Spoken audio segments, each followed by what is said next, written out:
Assalamualaikum warahmatullahi wabarakatuh. Baiklah, perkenalkan, nama saya Melvi Velisa. NIM saya 06141182025010. Saya di sini akan membuat video audio visual dengan materi pengertian konsep landasan, pendidikan dan arti penting atau manfaat, fungsi dan jenis-jenis belajar dan pembelajaran PAUD. Di sini saya buat untuk memenuhi ujian tengah semester mata kuliah belajar dan pembelajaran PAUD yang diampuh oleh ibu dosen kami, yaitu Ibu Sri Sumarni dan Ibu Dara Zulaiha. Nah, baiklah, di sini sebelumnya saya akan terlebih dahulu menjelaskan apa itu konsep landasan pendidikan. Nah, di sini hakikat belajar menurut para ahli. Di sini ada menurut Moormayer yang dikutip oleh Personal menjelaskan konsep belajar sebagai perubahan yang relatif permanen dalam pengetahuan dan perilaku seseorang yang disebabkan oleh pengalaman. Nah, jadi di sini pengalaman yang ditunjukkan untuk secara sadar memperluas pengetahuan, keterampilan, dan sikap mengarah pada proses pembelajaran yang berkelanjutan. Nah, di sini ada juga menurut Kingsley dikutip oleh Dimianti dan Mujiono, belajar merupakan aktivitas yang kompleks secara inheren, mempelajari hasil dalam bentuk keterampilan. Nah, setelah itu, di sini akan belajar memiliki keterampilan, pengetahuan, sikap, dan nilai. Nah, munculnya keterampilan tersebut terjadi melalui rangsangan lingkungan dan proses kognitif seorang anak. Nah, di sini juga dapat kita simpulkan bahwa belajar adalah sebuah proses atau aktivitas yang kompleks dan berlangsung dalam waktu yang lama agar terjadi perubahan dalam pengetahuan maupun perilaku seseorang.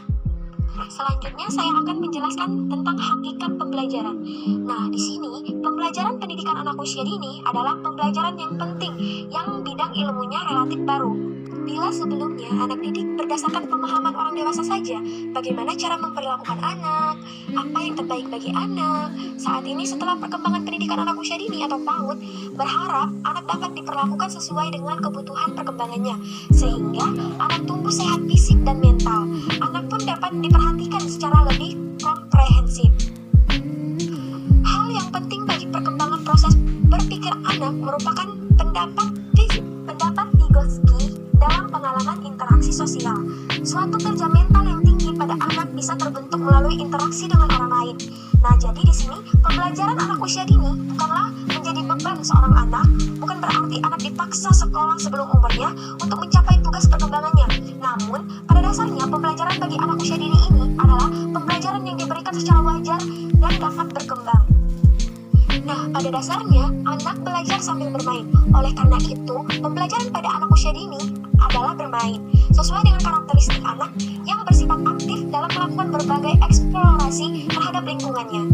Maka, aktivitas bermain merupakan bagian dari proses pembelajaran.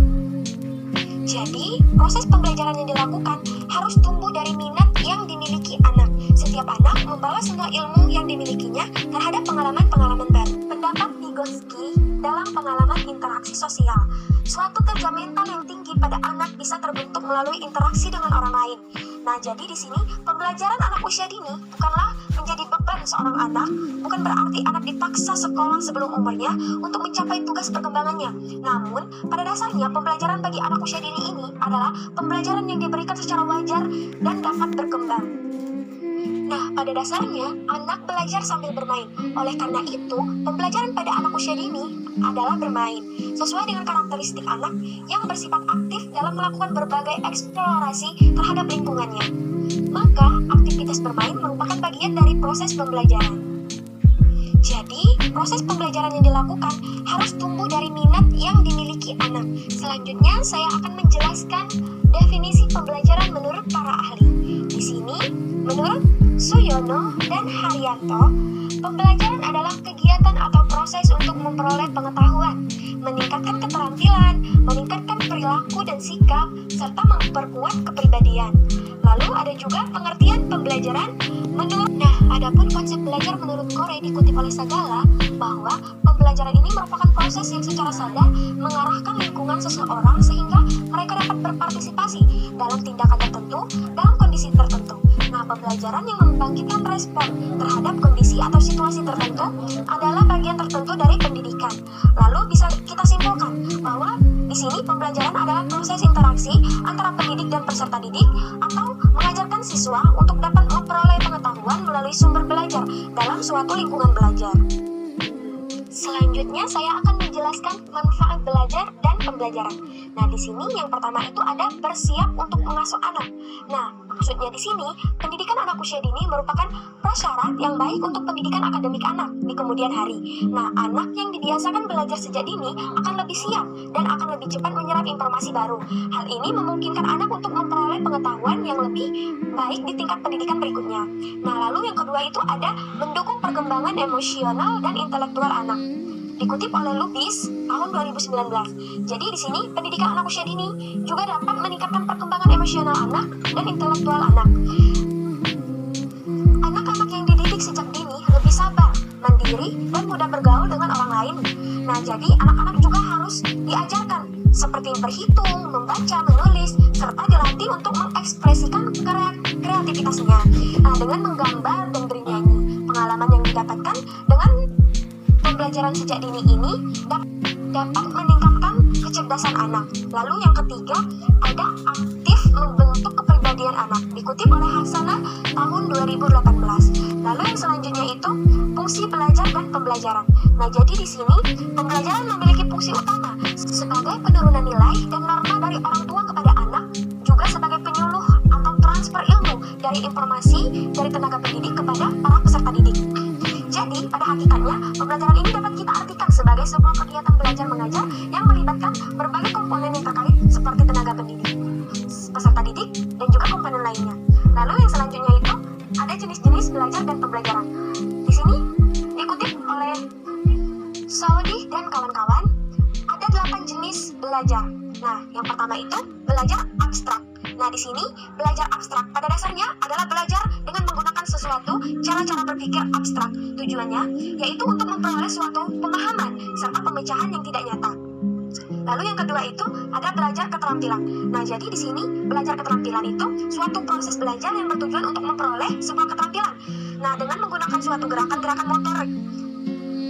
Yang ketiga ini ada belajar sosial. Nah, di sini belajar sosial ini merupakan belajar yang bertujuan untuk memperoleh sebuah keterampilan dan pemahaman terhadap suatu masalah sosial.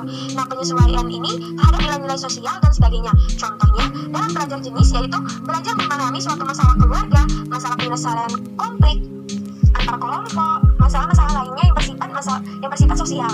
Lalu yang keempat itu ada belajar pemecahan masalah. Nah, di sini belajar pemecahan masalah ini pada dasarnya belajar untuk memperoleh sebuah keterampilan atau kemampuan untuk memecahkan berbagai suatu masalah secara logis dan rasional. Lalu yang kelima ini ada belajar rasional. Nah, belajar rasional ini adalah belajar yang menggunakan suatu kemampuan berpikir secara logis atau sesuai dengan akal sehat. Nah, yang keenam ini ada belajar kebiasaan. Belajar kebiasaan ini suatu proses pembentukan kebiasaan baru untuk perbaikan kebiasaan yang telah ada. Lalu yang selanjutnya ini yang ketujuh ada belajar apresiasi. Nah, belajar apresiasi ini pada dasarnya ialah belajar untuk mempertimbangkan nilai atau arti penting pada objek. Nah, tujuan di sini agar individu mendapatkan atau bisa mengembangkan kecakapan merasa. Dalam hal ini kemampuan dalam menghargai secara tepat arti penting objek tertentu, misalnya apresiasi sastra, apresiasi musik, apresiasi lukis, dan lain sebagainya. Lalu yang kedelapan itu ada belajar pengetahuan. Nah, belajar pengetahuan di sini yang dimaksudkan yaitu sebagai belajar untuk mendapatkan sejumlah pemahaman, pengertian, informasi, dan sebagainya. Nah, belajar pengetahuan ini juga bisa diarti sebagai program belajar terencana untuk menguasai suatu materi pembelajaran dengan melibatkan suatu kegiatan investigasi atau penelitian dan eksperimen. Nah, tujuan belajar pengetahuan ini agar individu mendapatkan atau menambahkan suatu informasi dan pemahaman terhadap suatu pengalaman atau pengetahuan tertentu. Baiklah, itu saja yang dapat saya sampaikan. Jika ada salah-salah kata, saya mohon maaf. Kepada Allah saya mohon ampun.